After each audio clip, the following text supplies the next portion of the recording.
Hello RPG fans and welcome back to the kingdom. So for Aion 2, the pet system is extremely important to not only your character progression, but account progression. So let's dive a little bit more into what pets are and how to get them and leveling them up. So by pressing escape on the keyboard, you can go over to the stats page, which is by default the P key.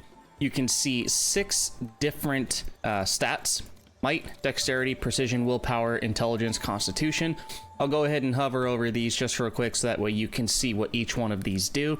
Now, some of these are a little bit more important than others depending on what class you are, but they are all still beneficial to your overall account progression. So pets, gear, and I believe some achievements add to these stats. So pets, Alt X by default, or you can go to your menu and click on pets. So the All tab will show you all of the pets available in the game, as well as what level you have them at. Now, there are about half of these pets that are on the Asmodean Island, and then the other half, of course, is on the Elios Island. And Cogni focuses on increasing your might, as well as crit. Let's go to this one. At level 5, you can see what each one of these stats will do. Let's go ahead and go down to a low ranking one. So this one, for instance, if we went from level 1 to 2, we will gain 2 critical hit and some HP. If we take it to level 3, we get +1 might, which is the big one, and then +4 gives us another might. Now, getting these pets to level 4 is the ideal level. Pushing them to 5 doesn't really have that much of a benefit, and it's mostly just a time sink for endgame purposes. And then, of course, getting them to level 5 does give us a secondary stat boost as well. Now, you can only get a certain number of these pets by actually farming them. So when you kill a pet or a mob, they do have a chance to drop their soul. Let's go ahead and give you an example of this real quick. So we'll kill these 2 mobs and they will drop a soul. When I press F, I'll pick up the souls. Boom, I just picked up 2 souls. Now, humanoids in this game do not drop souls. They mostly just drop Kina, which you will farm at the end game anyway. And boom, we just got some more souls. So it does take a certain amount of souls to go from level 1 to 2, 2 to 3, 3 to 4, and you know, etc, etc. And so now that we know how to get the souls, let's figure out where to get them. So based on what you are trying to do, for instance, let's go to Farah. These offer dexterity bonuses. So let's go ahead and choose this dragonfly. We'll go to the source tab, and this shows you all of the locations that this particular mob is in. So you can click on the map icon and it will take you to the nearest teleport stone, right? So let's go back again. So let's go to the Ellen River Sylphin, or Ellen River Marsh. So if we look at the map, closest redstone, Ellen River Marsh right here. Let's check it out.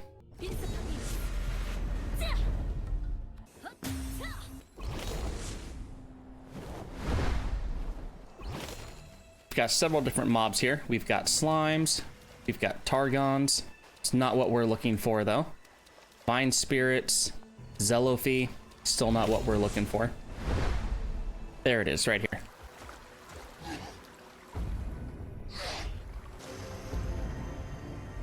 So right over here is where they're at. Now these do show level 45, however, all of the mobs in this game are level synced to your level. So when you are normally coming through here, these might show as level 15 or so. But there we go, we just got like 5 or 6 souls. And so that is how you can find out where the pets are and how many of you need of the pet to level them up. And it's just that easy. Look where they are, kill them till extinction, level up the pet to level 4, and then move on to the next mob. And while we are on the topic of pets, here's something that is really cool about this game. This button right here. If I wanted to see what I would look like by riding this pet, boom. Every single one of these pets can be used as your mount. How cool is that?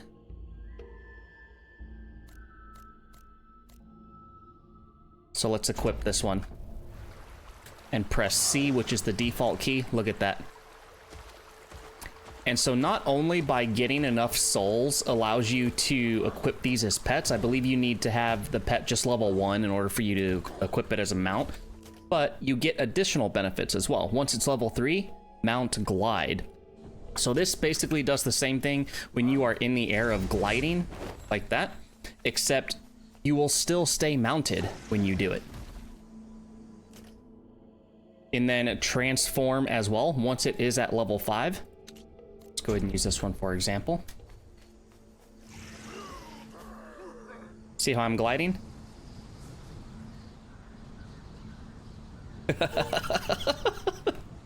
Oh man, that just looks so ridiculous. Oh, that's hilarious. I love it. Every single one of these pets can do this. How cool is that?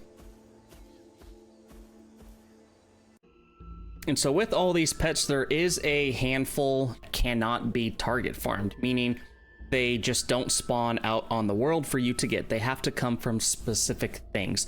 Let's take a look at this bird, for example.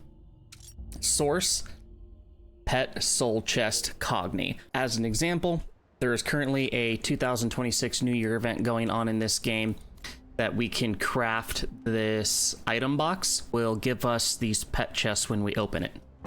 So we'll go ahead and accept it, and it will give us 3 random pets out of this entire list.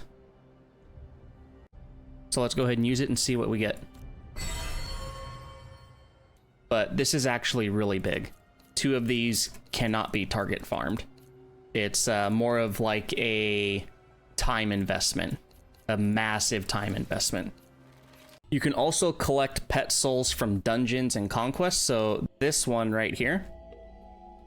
Yeah, doesn't this thing look ugly? It kind of looks like the brain bug from Starship Troopers, but it's not something that is easily farmable. And some of these mobs you can only access from the Asmodean side, so you have to go over there and you only get an hour to spend over there. So it is quite the grind in itself. This mob, for example, you can farm from the Nightmare. Nightmare, Furious Furic. He has a chance to drop a soul. Same with this boss. So it does add quite a bit of longevity to the game, and those pet farmings are extremely important for your overall stats. Now, the biggest thing that recently happened on the Taiwan server is the pets are no longer character bound. They are account wide. So this is going to be a very big power boost to all of the alts that you have. Now, these pets, I'm pretty sure, do not inherently add to your overall CP or your gear score, but they do add to the character's stats, and they do make leveling up a whole lot easier. Additional information, as you can see, you cannot have more than 200 of any of these stats, so my might is currently at 90. I am not getting that all from pets. I do have a little bit of that on my weapon. As you can see, my weapon gives me 68 might, which is also extremely important. You do want to try and max out all of those stats eventually, somehow, some way. So that is a majority of where the end game grind comes in, and you do have to deal a majority of the damage to the mob in order to collect the soul. So when Global does release, there is going to be a massive amount of people trying to farm pets. And so in order to do that, you need to do more damage to them, to the mobs. Tagging the mobs does nothing. It's all based on who does a majority of the damage, which determines who the loot drops for. And there is one last part to the pets in this game as well. So naturally, the more you collect, the stronger your account and characters get. And the more you collect, the more passives you can have on your genus insight. So as you can see up here, my Cogni Insight is almost level 4. And what is Cogni Insight? Well, let's click on the information icon. This tells us how we can gain experience to unlock each one of these levels. So I'm pretty close to unlocking level 4, which will give me another passive slot. And then I can press F down here, which is using the currency from up here and a little bit of Kina. Now, right off the bat, I probably wouldn't do any of this right here to unlock these slots until you get maybe like 2 or 3 slots at a time. Otherwise, you're just wasting materials by re-rolling 1 slot. And all of these effects are going to be so low in terms of benefits, it's not going to be worth re-rolling these one at a time and opening up a slot.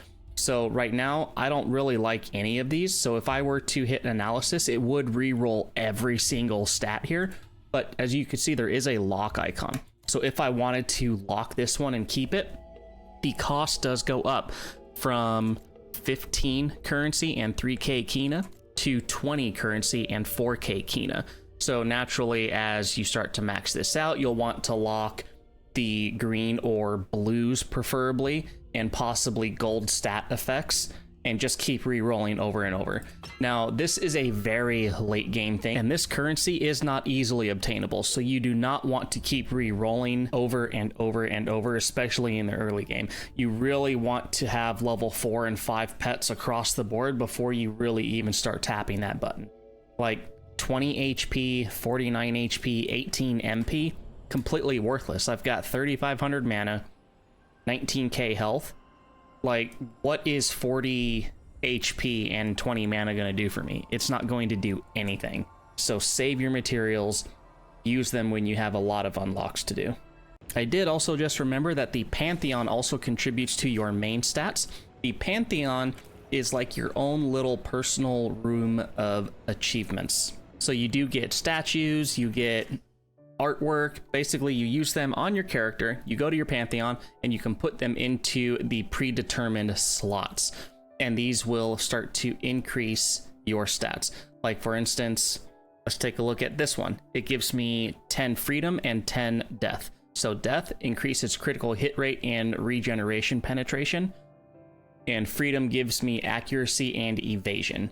Now, it is important later on, much later on, to change these up, so that way you do not have more than 200 in any one of these stats, as 200 is the cap. Now, there are a lot of different ways to fill out this Pantheon. One of them is via achievements. So if we press P, go to achievements, and then we can start to explore many different options in here, like progress, challenges, exploration. This is where you would go to determine what you need to do in order to start filling out your Pantheon. So for example, if we go over to Dungeon, and then this second tab here, complete Draupnir Conquest normal 10 times, will give me the Draupnir statue. I have already completed this on my alts, just not my main character, because I'm trying to save my Conquest entries for higher tier dungeons because they give more Kina. But this is a really good statue and should be used as well. So freedom, death, and space. Space is extremely important for pretty much any character ever. So I do need to do this one more time to unlock it, so I'm sure I'll do that eventually. Along with completing conquests, you will occasionally get the artwork scraps, which can be used in your substance morph at a RNG chance to craft the piece. So for example, we have enough scraps to craft this piece at a 20% chance. Let's get to it. Ripper Dipper. So that failed. So now I need to get another 8 scraps. If this did succeed, I would be able to use this on this character, and I would gain illusion, life, and wisdom +4 over to my stat page right here. So it's a little unfortunate, but you know what? It is what it is. That's part of the grind of this game. So it's not like it's a total loss, because you do still get them from the hard difficulty as well. So it's not like you have to keep doing normal over and over and over. Once the character does have the ability to do hard, you'll still continue to get the pieces as well. See right here, artwork fragment. So it's not a total loss, it's just part of the long game grind. And with that, that's pretty much everything that you need to know about pets, where to get them, how to get them, as well as additional stats. So please like, subscribe, leave a comment, and I will catch you all in the next video. Bye-bye.